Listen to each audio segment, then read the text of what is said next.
I am on a ship on a stormy night going from Helsinki to Stockholm, and I just can't get a talk that Dr. Roye Taylora gave about diabetes out of my mind. It would seem to overturn some of the things I've said about diabetes on this channel. He's a giant in the field, so maybe I have some things to take back? For 55 years, ever since I caddied for Jack LaLanne as a young teen, I have believed that what you eat is the most important thing. But Roye Taylora believes the most important thing, at least for type 2 diabetes, is the amount of food you eat, not the type, at least within reason. Last year, I did an episode where I asked who are the best and the worst diabetes doctors. The question was what to do when experts disagree, when you and I are not diabetes experts like they are, who have dedicated themselves to the field for years. There was Dr. Sarah Hallberg, who lit up the TED stage by encouraging us to ignore the guidelines. We are essentially recommending that they eat exactly what's causing their problem. And Dr. Neil Barnard, who lit up the stage by saying pretty much the opposite. And we asked them to do two things. To really eat a bounty of food, not worrying about quantity. We're setting the animal product aside, keeping the vegetable oils low. Very simple. My approach was to check their references and also to check who produced the best results. That episode shook me up a little bit because Sarah Hallberg worked for Virta Health, who's raised hundreds of millions of dollars. But the research they published showed good results for the first 6 months or so. But after 2 years, the bulk of their patients, who were very motivated and paid money to be in this and got coaching, had not reversed their type 2 diabetes. It was shocking. However, I could find a lot of evidence that whole food, plant-dominant diets, like vegan, vegetarian, Mediterranean, and Asian, were very effective. The thing that shook me up about Roy's talk is all the doctors that I chose were all focused on what foods to eat. Did I choose them because that's my bias? Roye made it sound like very low fat or very low carb diets were extreme and unnecessary.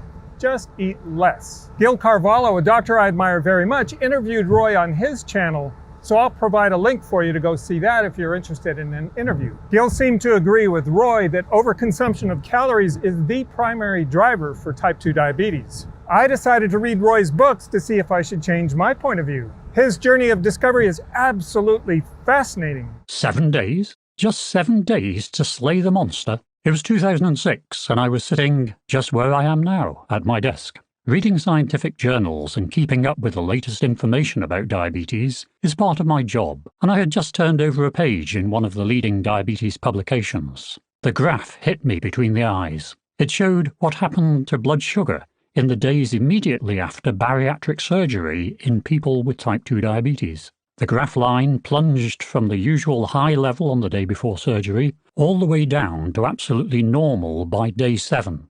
Normal blood sugar levels in 7 days? That had never been seen before. No other treatment could achieve this dramatic normalization. Roye is a great storyteller, and this is how he describes what happens in the body as we slowly succumb to type 2 diabetes. The process happens over many years, and during this time, people may feel perfectly well. Levels of fat in the blood were abnormally high in those on track to develop type 2 diabetes. Secondly, the ALT test, which is the best indicator of distress in the liver, that test was raised and it steadily increased. So even though they did not know it, as they hurtled down the path to diabetes, their livers were giving out a long, silent scream. One of my core beliefs about who to listen to in the age of the internet are scientists who are actually doing science in their specialty, not funded by industry, and not just reading about science. Tragically, they don't have time to spend doing social media, and they're not entertaining. So they're not the ones racking up the views and influencing the public. On my scale of scientists actually doing science, Roye is a 10. All of this work was conducted at the Magnetic Resonance Centre in Newcastle. And here it is. And here are some of the magnificent people who make it work. Here's one of the key discoveries Roye's team made about the pancreas in people who suffer from type 2 diabetes. One day in 2014, clutching a pair of images, one of my team at our research centre in Newcastle burst excitedly into my office. Dr. Maven Macaulay had spent 2 years measuring the size of the pancreas in people with type 2 diabetes. It had been a struggle, but now he had started to measure the pancreas in people without diabetes, and he just could not believe his eyes. There it was, obvious at a glance. Compared with the small, ragged pancreases of people with type 2 diabetes that Maven had tussled with for so long and had assumed were normal in size and shape, here was one of princely size, and then another lovely plump one. Eureka moments in science are rare, but to be enjoyed. I'll bet when you heard Roye say, Just 7 days to slay the monster, you were thinking he meant just 7 days to reverse type 2 diabetes. But he was talking about just 7 days to get blood glucose out of the diabetic range, which is a symptom of the disease, not the cause. He's about to unravel the cause for us. over the last 15 years, I've demonstrated that type 2 diabetes is actually caused by excess fat in the liver and in the pancreas. In the liver, it causes insulin resistance. In the pancreas, it prevents the acute insulin secretion we all rely on after meals. Now that we have this very clear grasp that we're dealing with a simple disease, what we're talking about is a person going over the amount of fat that they personally can tolerate in their body. Some thin people, if they put on even a few pounds, can go over that fat threshold. There is a bottom line that's very important. If a person has type 2 diabetes, then they are too heavy for their own body. It is a shock to see people say carbs raise blood glucose, therefore they are the cause of diabetes. Because at its root, diabetes is a state of carbohydrate toxicity. The very same people who often say epidemiology cannot reveal cause, when it has done so with a high degree of certainty for things like smoking and trans fats, often accept at face value that since carb intake increases blood glucose, that association must be causal. So, Dr. Taylor, since carb mania has swept the United States since at least the 1950s, we must have some hard data about that, right? Curiously, the hard evidence from research studies suggests that the effect of low-carb eating is relatively modest. There is a small benefit in the early months in terms of both weight control and blood glucose control, but the very small number of longer-term studies to date show no benefit after 1 to 2 years. And that is exactly what I'm seeing with the Virta Health study of a group of highly motivated low-carb dieters who pay for professional coaching. They see quick weight loss and blood sugar improvement, which convinces them the diet is working. But after a year, the gains are modest, and after 2 years, their diabetes is progressing again. Why I think this is critical is you can mask a key symptom of type 2 diabetes, high blood sugar, while the pancreas continues to give off a long, slow scream and shrivels and dies. Here's how you can test if your low-carb diet has reversed your diabetes. Just eat a plate of fruit and watch your blood sugar. You could do that before you got diabetes, as healthy populations with low diabetes rates all over the world do every day, without causing diabetes. So what is Roye's program to restore the liver and the pancreas, assuming the damage hasn't progressed too far from years of screaming? All our research work on reversing type 2 diabetes has depended on a method for losing weight that can be achieved by all the participants within a defined period of time. A combination of low-calorie soups and shakes to maintain a daily intake around the 700 to 800 calorie mark. In our counterpoint study, we got our volunteers to stick to around 700 calories per day for 8 weeks, but in direct, around 800 calories for 12 weeks. I went to this place in Austria where you lose a stone in a week. A stone in a week. And everybody that does it loses a stone in a week. I lost a stone in a week, and it's actually it's amazing how they do it. You know, you're sitting there thinking, how would you do it? A stone in a week? Well, I'll tell you, it's amazing. They don't give you any food. The direct trial that Roye was referring to published this amazing chart. It shows the percent of people who put their diabetes into remission versus how much weight they lost. At 2 years, 70% who lost at least 15 kilograms and kept it off were in remission. But look how low it was with less weight lost. It's pretty hard to look at this chart and still believe carbs are causal for type 2 diabetes, especially because Roye does not advocate a low-carb diet and these participants ate varied foods. I know some people lose 15 kilograms or more on a low-carb diet and keep it off, and some of them see honest diabetes remission. If you're one of those, my hat is off to you, although not literally, because it's raining out here and I'm bald. But I do think Roye made a convincing case that weight was the driver, not magical thinking about carbs. Although I do think the Disgusting Museum where I am now made some important points about disgusting carbs that destroy our health and disgusting low-carb foods that not only destroy our health, but the planet too. I think you can tell by now how much I admire Dr. Taylor, and in the context of his research studies, I understand the need to speed things along. And consumers do like crash diets. For people thinking, how much weight do I have to lose? How skinny do I have to be? Roye has a clip that should be good news for some of you. My question to you is, which of these individuals has type 2 diabetes? But the correct answer is none of these people have type 2 diabetes, although all of them used to have type 2 diabetes.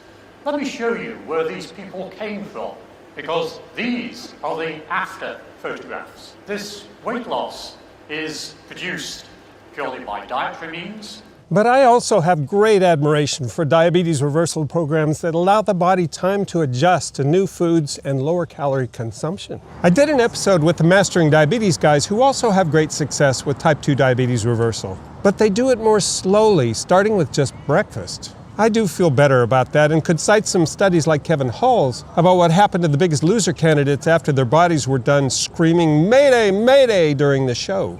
But if Roye's crash diet is what it takes for you to reverse your type 2 diabetes and you can keep the weight off, I am all for it. The real question is, what kind of diet does Roye transition his patients to when the rapid weight loss is over? Patterns of food intake?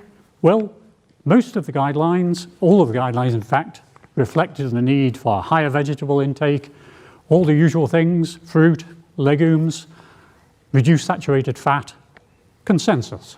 The quality is highly relevant. You may be thinking, wait, what? I thought Roye Taylor said type 2 diabetes was simple, you're just too heavy for your own body weight. And now he's going off on saturated fat? I do have great respect for how simple Roye has kept his story, but it's true. If you get him off into a longer conversation, he does talk about moderating factors like diet and exercise. He actually authored a paper in 2021, Nutritional Basis of Type 2 Diabetes Remission. His first point is fiber is very important, so he's very high on whole grains. He warned in the paper that reducing all carbohydrates indiscriminately may take away from the benefits of the consumption of fiber and whole grain. He says you must protect the bowels in addition to controlling your blood sugar. His second is the type of fat is important, so he's no fan of saturated and trans fats. In the paper he wrote, decades of research have clarified the importance of distinguishing between saturated, unsaturated, and trans fats for cardiometabolic disease. I know, internet influencers want to overturn 70 years of science about saturated fat because bacon and beef are delicious and they are big industries. But there is quite a collection of studies about saturated fat consumption versus fat in the liver. Here's one comparing saturated fat to sugar for building up liver fat.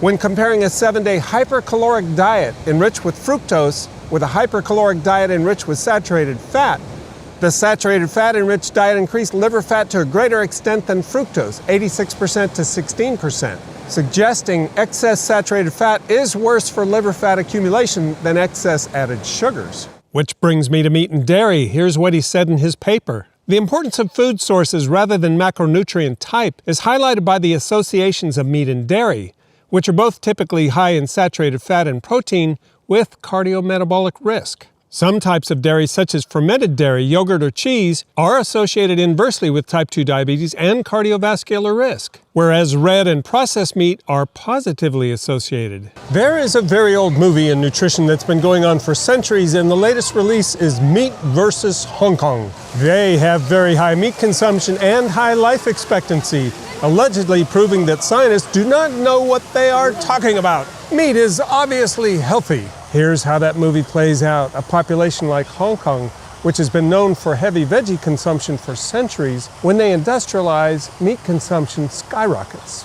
But it skyrockets among the 20 and 30-somethings, not the elderly who stick to their traditional diets. And along with meat consumption, diabetes skyrockets, as it is doing in Hong Kong. And that makes death a lagging indicator because old people don't change, and young people won't experience death from diabetes for a few decades more. This old movie has sequels all over the world, so what dietary pattern does Roye recommend? He wrote, evidence supports the benefits of Mediterranean-type diets for several health outcomes, although this dietary pattern is not singularly superior or easier to adhere to. Other effective dietary patterns include DASH, which is Dietary Approaches to Stop Hypertension, the Healthy Eating Index, Nordic Diet, and vegetarian or other meal plans.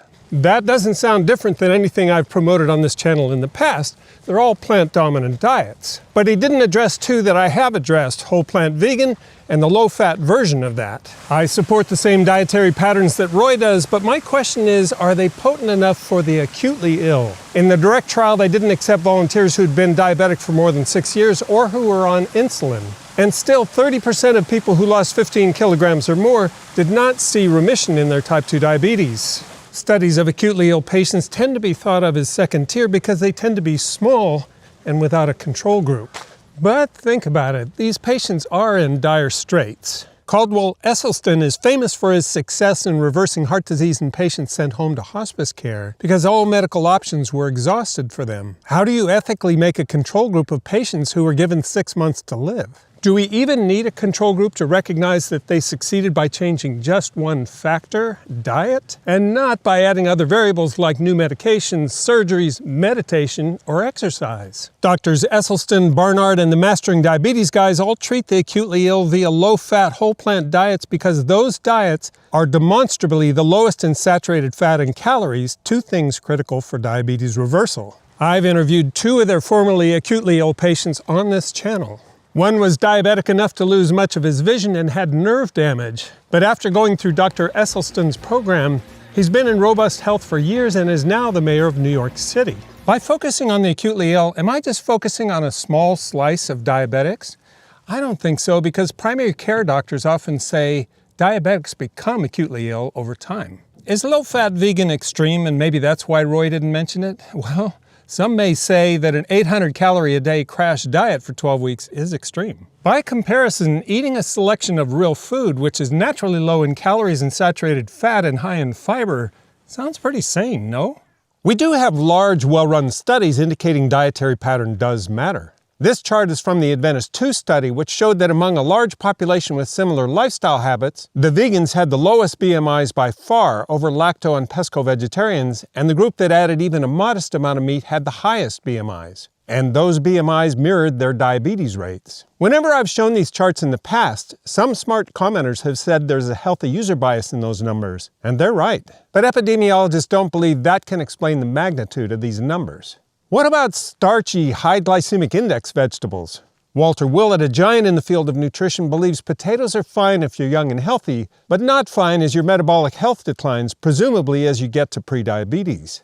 Roye Taylor recommends avoiding starchy vegetables for diabetics in his talks, but he didn't mention them in his paper. We advise the use of non-starchy vegetables. Neil Barnard prefers diabetics avoid high glycemic foods and doesn't show them on his healthy plate. What about added oils? My friends Gil Carvalho and Simon Hill, who I respect, don't see the harm in oils, and they have plenty of studies to back that up. But the doctors who deal with the acutely ill, like Caldwell Esselstyn and the Mastering Diabetes guys, do not move off their position that the acutely ill do better without added oils, especially monosaturated ones like olive oil. How do we reconcile those views? My guess is it's perspective. Gil and Simon are young and healthy, and they lean into large, rigorous trials to their credit, which tend to indicate that on a population basis, olive and canola oil are healthy. The doctors who treat the acutely ill have to lean into smaller case studies and their own experience, which is what's available to them. I am old, and I got the bonus pack of heart disease risk factors: a childhood virus that scarred my heart, a congenital defect that puts me at risk of strokes, and congenital high cholesterol that took the lives of my dad and my sister. For people like me who have to track our numbers carefully because any indiscretion will wreck our blood tests, we can tell you that moderate diets are not strong enough medicine for us. My own approach is to go easy on the oils and lean into canola, not olive when I have the choice, because canola seems to produce better blood cholesterol levels than olive oil does. Your mileage may vary. I know, your friends are going to say, so extreme if you do go vegan. I laughed at this meme the other day. You had no concerns when I was eating Pop-Tarts and sausage biscuits every day. Now I'm eating nothing but plants and you're afraid I'm gonna die? The American Diabetes Association held its annual meeting in June of 2022, and I paid the $1,045 to watch the talks virtually. The low-carb, high-meat YouTube stars were not there, but professionals like Roye Taylor were, and he made the highlight reel. Low-carb diets did make it into the presentations, though, for 2 concerns. When we compare the very low-carb or ketogenic diet with diets without carbohydrate restriction, they work really well for 6 months. And then at 12 or more months, there's no advantage of the very low carb or ketogenic diet over other diets without carbohydrate restriction. The other concern, which seemed to be shared widely, was for heart and kidney disease among diabetics on high-fat and high-protein diets. The American Diabetic Association and a large kidney disease organization, KDIGO, issued a joint statement of guidelines. It read, patients with diabetes and chronic kidney disease should consume a diet high in vegetables, fruits, whole grains, fiber, legumes, plant-based proteins, unsaturated fats and nuts, and lower in processed meats, refined carbohydrates, and sweetened beverages. We suggest maintaining a protein intake of 0.8 grams of protein per kilogram of weight per day for those with diabetes and chronic kidney disease not treated with dialysis. That protein requirement is half of what you commonly see nutritionists recommend for healthy populations, highlighting again the difference in the recommendations for someone with a condition like chronic kidney disease. There was a fascinating panel of people whose reputations and expertise is on par with Roye Taylor's, asking the question, how plant-based should diabetics go? Spoiler, diabetics can't go too plant-based. So what are my conclusions from this episode? The first is Roye has done a great job unraveling the damage to the pancreas and the liver that causes type 2 diabetes. There is a really wasted, raggy pancreas. That's somebody with type 2 with diabetes? type 2 diabetes. That could have been me. That could have been you. Here's your pancreas, Michael. 5 months later, it hasn't much changed. It's certainly not increased very much.